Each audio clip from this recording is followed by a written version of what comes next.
Hey, what's up, guys? My name is Charlie. Today we're going to be watching the making of Board Games. This is going to be episode 1 to 19. So, yeah, let's check out the video, shall we? Let's go. Board James was a fresh new idea. I'd been doing the nerd episodes for a while, and then it seemed like Board James was just a totally new thing because a lot of people review video games, but nobody did board games. Not as often because I think like with video games, lots of people have emulators, and they're so almost anybody could do it. But with a board game, you have to have the board game. There's really no other way, and it's such a more tangible thing. Like having a physical game, you could actually film it yourself and film it from whatever angle you want. And it's really more like making a movie a little bit because the nerd episodes, it's mostly just, you're recording yourself playing the game. So it definitely brought a third dimension to everything, and that's what I really like. And it also, didn't it just start because you felt like making a video about Mousetrap? I think I remember you telling me. Yeah, it was just something else, because you know how we review all kinds of different things on the site. It was Right. just a Cinemassacre board game review, Mousetrap. And I think when you drew the title card for that one, you put glasses on me, so I think you might even been thinking Yeah. it was the nerd. I don't know. Well, I remember thinking, like, immediately, James was like, "Oh, I'm gonna review Mousetrap," and then Yeah. I saw the video, and James was almost done with it, and I thought to myself, "Wait a second, this has a lot of potential here because Yeah. there's so many franchise board games. There's Star Wars board games. Yeah. There's Ninja Turtle board games. I'm like, you know what? This could become a series." Yeah, So I and a immediately, character, and it wasn't a character in the first one. yeah, it was just kind of like the Simon's Quest video was just you, it wasn't the character. Yeah. So it was really had the same progression as the nerd. Same thing as a nerd. The second episode is what brought the character on. So Dragon Yeah. Strike was actually a game I always wanted to play as a kid. I played it a lot, but because it took so much imagination and it was kind of involved, it intimidated a lot of people. So a lot of my old friends would either get bored or they don't want to play the game. So that kind of thing we put into the videos. It's a good series because it started out as you just reviewing board games, and then as it went on, you took it in different directions. Where I come in, and it becomes almost like a slapstick kind of thing, Mm-hmm. and Or a sitcom or something. yeah, exactly. And what's different also about the board game series from Angry Video Game Nerd, Angry is in his name, is in the title of the thing. And then board games, you could just actually seriously review the games and get funny with Board James doesn't have to Right. be angry. let the games be funny or as bad as they are. Just let it speak for itself. And I think did you have that in mind when you were starting the board games thing? Was that almost like were you trying to get away a little bit from the angry? I think so. It really was like kind of just a side project, like an escape, because it's just like I was kind of doing the same thing with that character, and it was like I want to do something else where I don't have to be angry. I could just do whatever I want to do, and that's what I really love about those. That I love that they're more like movies. They're a lot shorter than the nerd episodes. I feel like there's not as much pressure. I don't have to go into every detail with the game. A lot of it's more like just reenacting those old commercials that we watched, because there's always that part in the video where we go into a montage, and it's really like editing a music video, which is It's like the Crossfire video. That was yeah, the like first that. one, right? That you guys really did with the montage and everything. yeah, and to get into like these guys' characters with Mike, we just kind of like That was actually the first video I was ever in, was that Crossfire video, as far as not being some sort of character like the Yeah. Joker or Bugs Bunny or anything like that. the most you started with like Jason Voorhees had a mask on, Yeah. and then like by the time you got to the Klingon and the Joker, you had makeup on, Right. so you kept getting down to your face more. And then Crossfire was it was the first time ever on the site. I think you showed your face. We were having a conversation, I remember, like, oh, we're just going to call you, like, Mike, or we're going to come up with, like, a name, or I was like, Yeah. I don't know what to do, and then you were like, let's just call you Motherfucker Mike, and I'm like, all right, that sounds good, or whatever. Yeah. So you came up with the name Motherfucker Mike, actually. Yeah, because And, you're playing a game, you're like, you motherfucker, it's just kind of it's something you call your friends. Right. And that's another thing, is that we wanted it to be like all about things that happen to you when you're playing games as a kid, and everybody always had that friend that cheats all the time. Right. So that's what. And that was You know. perfect for me, because I cheat a lot in real life. Too, so. Yeah. And most of these games are really ones that I actually played as a kid. So a lot of times whenever there's something happens in the video, that really happened in real life. Like at the end of the Hero Quest video, when Right. at the end when you're like, I don't feel like playing this, that's just like in real life. I had friends who just, you know, somebody's mom might have called them in for dinner or something, or something like that. And Battle Masters, that was one where we all just gave up because you open up the game and it's so awesome, and then you start setting up all the pieces and everything, and you got to put little stickers on, stick the flags in. By the time you set it up, you're tired. You're ready to go get something to eat and go to bed. And you keep having to make more room. You have to keep getting more space to set it up, and finally it's just like, okay, that's enough. Well, it's funny that you mentioned, you know, a lot of these games you played when you were a kid. Yeah. Tornado Rex was a game that was my favorite game as a kid, Yeah. and that was the birth of my involvement in board games. Yeah. Like, I got to be in this video. Yeah. Like, this is my favorite game. I had to contribute somehow to this. You know, whether it's the music or something, I had to be a part of this Tornado Rex thing. That was my favorite game. Yeah. You were kind enough to let me. Okay. And we went in there, recording the Tornado Rex video, not knowing who I was, what my character was going to be. I remember, like, as the cameras were set up, we still didn't know what we were doing. Mm-hmm. As far as I went, you know, we had Motherfucker Mike, who was like a cheater, and then we had to figure out what kind of character I was going to be. And we just came up, you know, kind of on the spot. That I'd fucked everything up, and I'm like, there's like that goofy kid. He's kind of like sympathetic, where, you know, you hate him, but you can't totally hate him, you know, because he means well. Yeah. And that's, I think, from what I remember, at least, that's what we came up with on the spot. Yeah. Mm-hmm. And then we didn't. I remember. I don't think we had an ending to Tornado Rex until we were filming it. We were trying to do. Tornado Rex, there was something about that. It was so short and sweet, just so much, so simple and to the point, and the song was really catchy. And one of the great things about that was that we never heard the real song. There actually is a real song. I'm glad we didn't see that commercial first, because I don't think it was on YouTube there was until one after. song I just want to mention. There was one song before that in the Crossfire video. Oh, there was yeah, a song recorded, which that was was great, too. Lachlan Barclay. He recorded that for us, and that's, you know, basically that's a cover of the Crossfire commercial theme. And I thought that was really cool. And then you sort of made that. That was actually the first music video. Well, that's the thing. I Is like we would have probably covered the old song, but thankfully we didn't hear it, so we came up with our own original song. Well, that was all you for Tornado Rex. Yeah, for Tornado Rex. Yeah, and I remember when you first sent me the song, I was like, oh, listen to this, check it out. And I just loved all those different things that happened in it, like that gave me a chance to edit more. Like the part where the devil calls your name, and I put the Tornado Rex devil up on the screen, and like there were things that there was so much potential to edit with, and it's such a catchy song too. So I knew I had to write it, and I asked you, I'm like, how long should it be? And you said, well, the guy who did the Crossfire thing, what was it, like it might have been a little too long. I think I gave him, because I'm starting to learn better how to direct people with music, because it's like when you're editing, unless you have it already cut up, because you want to cut to the music, you kind of want the music there to kind of, you know, dictate the timing of what you want to put in there, but you still have to have an idea of how much footage you have.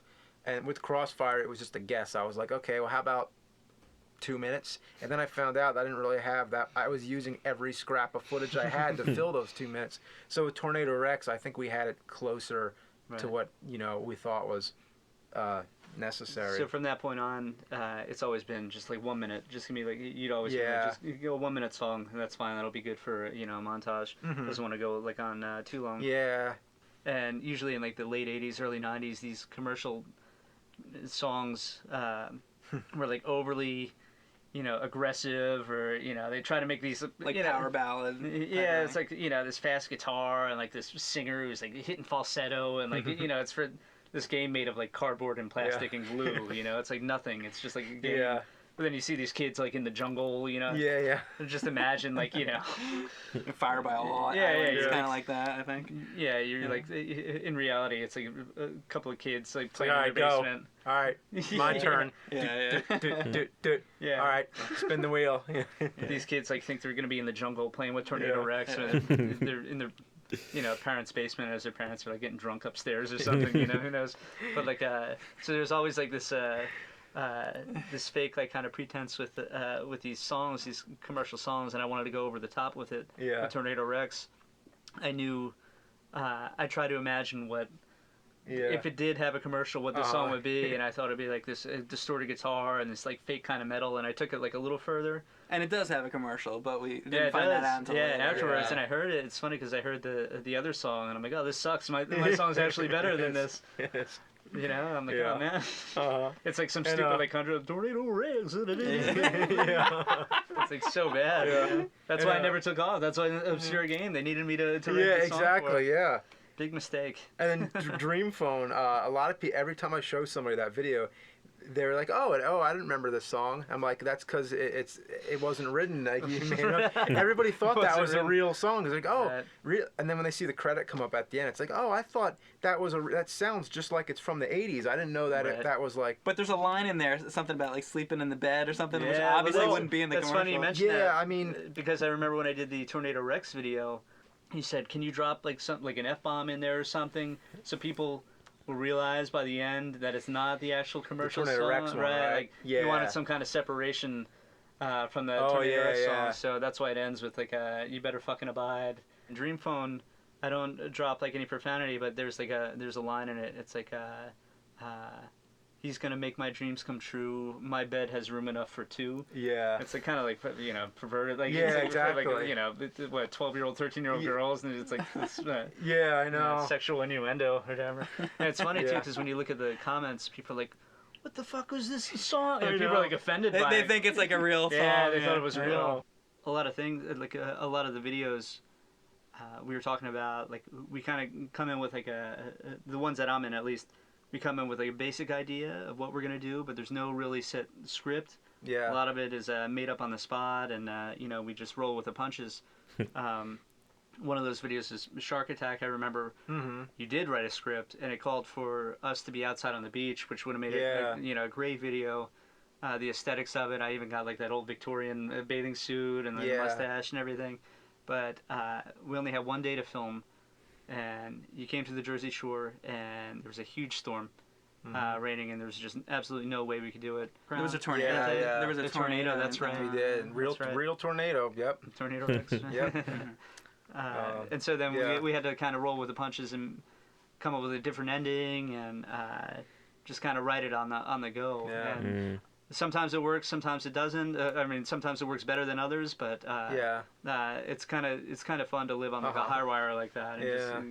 kind of trust yourself and, you know, try to make best with what you have. Mr. Bucket was the first Board James epic, where that video, I remember I worked on that for an entire month. It took me a month of just doing that video and nothing else. Whereas Dream Phone, actually, which came later, took many months because we kept taking a break and going back to it. It was just the idea of, I mean, the commercial was so funny to begin with. We Yeah. wanted to do something that parodied the commercial, but I always thought, well, what if Mr. Bucket was a like horror character and he's stalking Board James? So that was really the first time it was a like horror episode, and then Dream Phone was sort of just like a sequel to that, basically.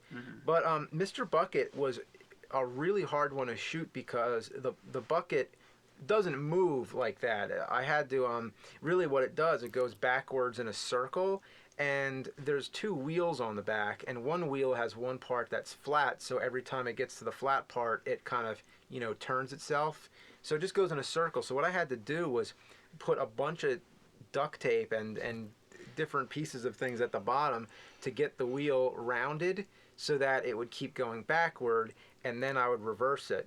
But for every shot I had to adjust it because sometimes I wanted the bucket to come out like at an angle, so whenever I did that, basically it would widen the circle. So instead of him doing a circle like this, he would do this really wide one, so I would just get this great turn, and I'd have to do take after take after take until the bucket did what I wanted it to do, and then I would play it in reverse so it would look like he's coming to me. It's you know, engineering at its finest. It is Mr. Bucket.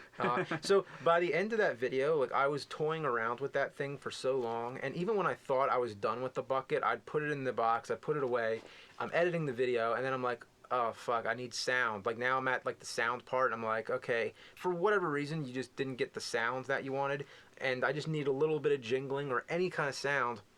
I would have to keep going back and getting the bucket out again. So I was recording that bucket for about a month, and by the end of it I started to feel like I was actually going insane, and I didn't even want to look at the thing anymore. And it's like all these, you know, odd hours of the night working around the clock on this, so I started to feel like the bucket was actually coming after me. I just think that's funny. I've been recording this bucket for a month. Just like a bucket sitting there. And I think the whole thing with me with the bucket and I'm laying on the ground and the bucket's like eating my balls. I think that was improv. Yeah. So the whole ending of that we came up with that part of it on the spot. Drowning, I think it was the best choice because drowning it was so much more disturbing than burning it or something. Because at first it was going to be like, oh, we're going to blow it up. Speaking of the Dream Phone video and all that, how was recording the voice for the phone itself? Well, James could say what you had in mind at least. Oh well, we had a lot. Actually, it's funny. We were just talking about it before, but we were talking about how many different voices we were thinking about that the phone would be, and one of the ideas that we were talking about was like Hal was one idea, and then what was the most from 2001 Space Odyssey? Hal, right? Exactly, and then Black Christmas was an idea that came to mind. Absolutely. And then you mentioned one earlier. What was the you were thinking of? Well, there was initially going into it, I wanted it to be like Black Christmas, where it was like, you know, blah, blah, blah, or like actually a mix between that and Reagan from Exorcist, the voice for the phone. We were trying to come up with like a common ground, and it's interesting too because it starts out as like Hal. As he gets a little more impatient, a little edgy, it kind of reveals as the layers peel away. You see this like maniac phone, voice over the phone. Filming, I think it was 2 days in a row. We did like the shark attack thing. One day, and then that was all day, and then the next day we started the Dream Phone, so we're doing that all day, and the last thing that we did at night was the voiceover for the phone. I just want to be your Dream Phone. I'm not going to hurt you with this knife. I'm just going to cut your fucking body to pieces. When you work that long and you're a little tired, your mind becomes a little more abstract. Things get like a little funnier that wouldn't normally be. You find, the humor comes out. That's why like we laugh a lot in the outtakes, as you can see. Right. And I remember thinking if we recorded that earlier in the day, if that was the first thing we did, it wouldn't be as funny. Or as like raw or as like dark as it was. But I was like real tired, and we were just like like in a weird place, I guess, like trying to figure it out. We want it to be disturbing. We just want it to be like really creepy. So I remember as you were trying to get me to find the right tone of voice for the Dream Phone, I remember two things came to mind as I started getting into it and started rolling. One, oddly enough, I had a Sega Genesis game called Boxing's Greatest Heavyweights, and they all had these taunts where they, in this corner, Jack Dempsey, and they cheer, and he goes, "I'm gonna crush your skull." And another was, there's this famous speech by the civil rights leader Adam Clayton, and he's saying to like the crowd, he goes through this long thing. He's like, "What's in your hand? What's in your hand?" He's like, "Who are you? Who are you? What's your name?" It's like this great, inspiring thing. But those were the two. Was there actually an effect on your voice, or is that just flat out your voice in the video? Well, there's a phone effect on it, but other than that, it's just real otherwise voice. it's my actual voice, and it was because we had been speaking all day, and my voice was a little gravelly and everything, so it wound up like working out. And one of the concerns was that the voice would sound too much like Bootsy, so we wanted to make sure it wasn't too much like your regular voice. But at the same time, we kind of liked the idea that it was a red herring, that they might think it actually was Bootsy calling James up on the phone, which who really did the murders is still kind of up for debate, to tell you the truth. You find me dead in the closet, and that's like, like you said, red herring. And who knows if it was just a prank from Bootsy. Still, maybe he was playing a prank, or it could just have all been in Board James's mind. You never know. Because people have pointed out things that, like, at the end of the shark attack video, Board James is flipping out on his friends saying, "I just want to play a fucking game." And then you have the phone saying the same thing back to Board James, like, "I just want to play a game." So is it really like a split personality? Little things you have to look for in these videos. Or you could just say it was a pink phone that was trying to kill him. It never was, just to be clear, it never was intended as this is the final episode ever, but we just knew that there's going to be a long break. It's a good spot to stop it and go into a break, but there are definite plans to bring the characters back, and like I know exactly what's going to happen from this point on, but it just opens up so many new assets of the series. The character of Board James is wide open. There's many more ideas, and I can't wait to do more because they're a lot of fun. I can't wait to do more. I've had a blast making them. Yeah. I keep dreaming about my dream phone. Wow. That was good. I like that.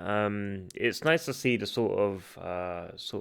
the creative mind behind it. Yeah, he's done a good job. It's still confusing. I still don't understand a thing, but hopefully we'll get an explanation what's going on. But yeah, I'm glad he's making all these sort of bonus little behind the scenes bits. Gives us more insight on how he produces these great episodes. So yeah, if you like this video, make sure to give a like, comment down below, and make sure to subscribe to my channel if you enjoy my content. I'll see you guys on the next episode. Well, video, I guess. Peace.